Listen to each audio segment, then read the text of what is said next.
Welcome back to my channel. আমার চ্যানেলে ছোট চ্যানেলে স্বাগত, এবং যারা নতুন ভিজিটর অবশ্যই চ্যানেলটি সাবস্ক্রাইব করে নেবেন।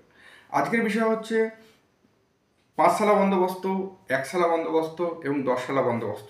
এই 10 সালা বন্দোবস্তটাই পরবর্তীকালে চিরস্থায়ী বন্দোবস্ত হিসাবে পর্যবসিত হয়েছিল। তো ছোট্ট বিষয়, খুব ইম্পর্টেন্ট বিষয়।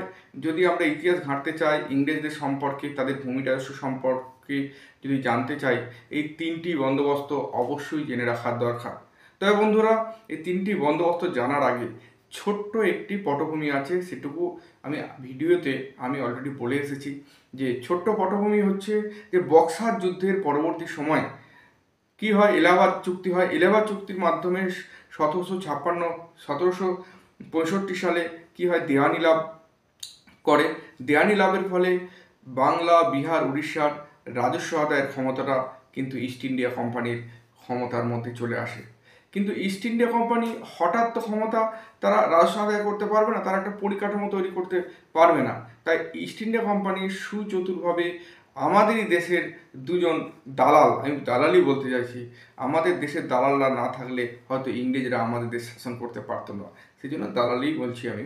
দুই দেশের দালাল মোহাম্মদ রেজা খাঁ এবং সীতাব রায়, এই দুটো ব্যক্তির আমরা হয়তো কম শুনেছি, কিন্তু এই দুটো ব্যক্তির নাম অবশ্যই মাথায় দরকার। মোহাম্মদ রেজা খাঁ এবং সীতাব রায়কে তারা ডেপুট করলো। কিসের জন্য ডেপুট করলো?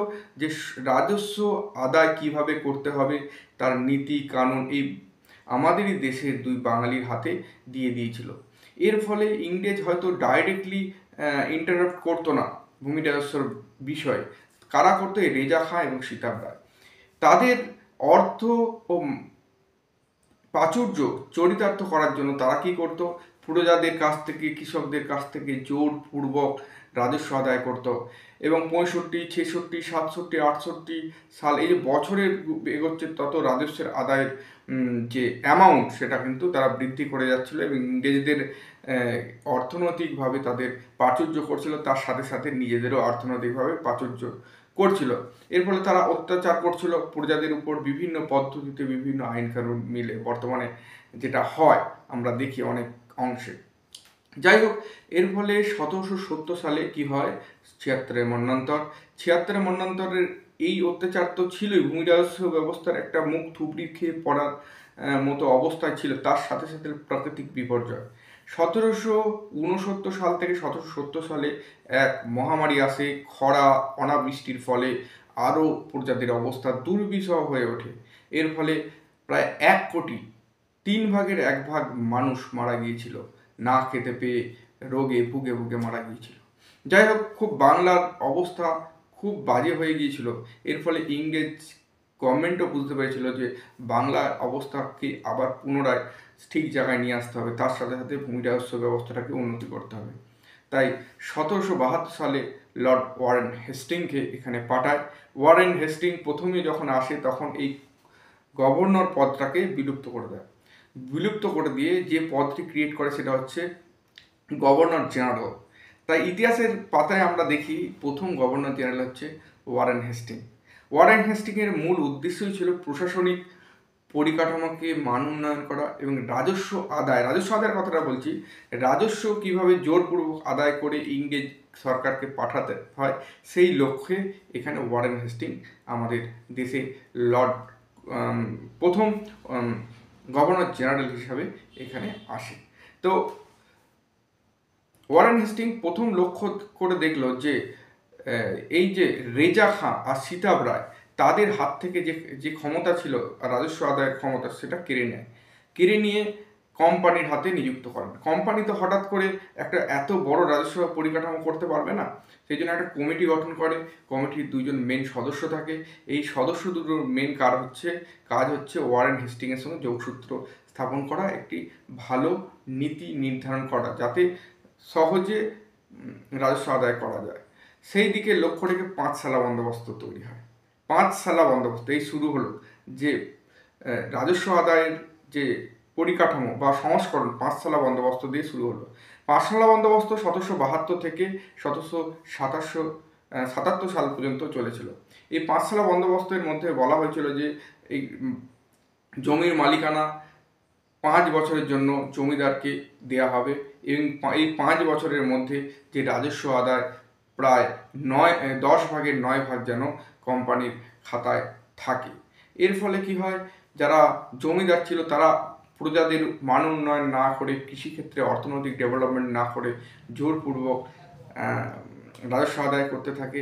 এর ফলে প্রজারা অসন্তুষ্ট হয়, অনেক অত্যাচারিত হয়, দুর্বিষহ অবস্থার মধ্যে পড়ে। যেটা আমরা জানি যে ইংরেজরা বিভিন্ন পদ্ধতিতে আমাদের দেশের বিভিন্ন দালালকে কাজে লাগিয়ে কিভাবে রাজস্ব আদায় করে গেছে। তাই পরবর্তীকালে যখন লর্ড ওয়ারেন হেস্টিং দেখলো যে এই পাঁচশালা বন্দোবস্ত মুখ থুবড়ি খেয়ে পড়েছে, এর ফলে সামাজিক, অর্থনৈতিক এবং রাজনৈতিক পরিকাঠামোর উপর প্রভাব পড়ছে, তাই 1777 সালে তিনি এই পাঁচশালা বন্দোবস্তের অবসান ঘটায় এবং 1777 সালে তৈরি হয় একশালা বন্দোবস্ত। তাহলে পাঁচশালা বন্দোবস্তের পর হয়ে গেল একশালা বন্দোবস্ত, যেটা চালু হয়েছিল 1777 সালে। 1777 সালে একশালা বন্দোবস্ত চালু করে। এই একশালা বন্দোবস্ত চালু করার আগে একটি কমিশন গঠন করে লর্ড ওয়ারেন হেস্টিংস। কমিশনটির নাম হচ্ছে আমিনি কমিশন। এই কমিশনের মধ্য দিয়ে এটি স্থির করে যে রাজস্ব সংগ্রহের ব্যবস্থাটা বা রাজস্ব কালেকশনের ব্যবস্থাটাকে আরও সুদৃঢ় করা এবং পরিকল্পনা মাফিক যেন সঠিক সময়ে রাজস্ব আদায় করা। তো এই পরিকল্পনা 1 বছরের জন্য হবে। 1 বছরের জন্য এক একটা এলাকায় এক একটা জমির রাজস্ব আদায়ের ক্ষমতা দেওয়া হতো। 1 বছর পর আবার সেটাকে রিনিউ করা হতো। তো একশালা বন্দোবস্ত চালু হলো ওয়ারেন হেস্টিংয়ের দ্বারা। এই একশালা বন্দোবস্ত চলেছিল 1790 সাল পর্যন্ত, অর্থাৎ 10 সালা বন্দোবস্তের ঠিক আগে। এরপর বলে রাখি, একশালা বন্দোবস্ত 1 বছর ছাড়া ছাড়া বিভিন্ন রাজস্ব ব্যবস্থা বিভিন্ন জমিদারকে দেয়া হতো এবং যার ফলে প্রজাদের মান উন্নয়ন তো হয়নি, তা এতে প্রজারা আরও অবনয়ন হয়েছিল, তাদের জীবন ধারণের পদ্ধতি আরও ক্ষতি হতে হতে হতে একদম বাজে পর্যায়ে গিয়েছিল। তাই ওয়ারেন হেস্টিংস তিনি 1785 খ্রিস্টাব্দে চলে গিয়েছিল ইংল্যান্ডে। এবার ওয়ারেন হেস্টিংস সম্পর্কে ছোট করে দুটো কথা বলে রাখি। ওয়ারেন হেস্টিংস 1772 সালে তিনি এসেছিলেন এবং 1785 সালে তিনি চলে গিয়েছিলেন। 1784 সালে তার এগেনস্টে একটি অ্যালিগেশন আসে যে রাজনৈতিক এবং অর্থনৈতিক মান উন্নয়ন করারকে সামনে রেখে তিনি বিভিন্ন অর্থনৈতিক তজরুপের উপর তিনি দোষী সাব্যস্ত হয়।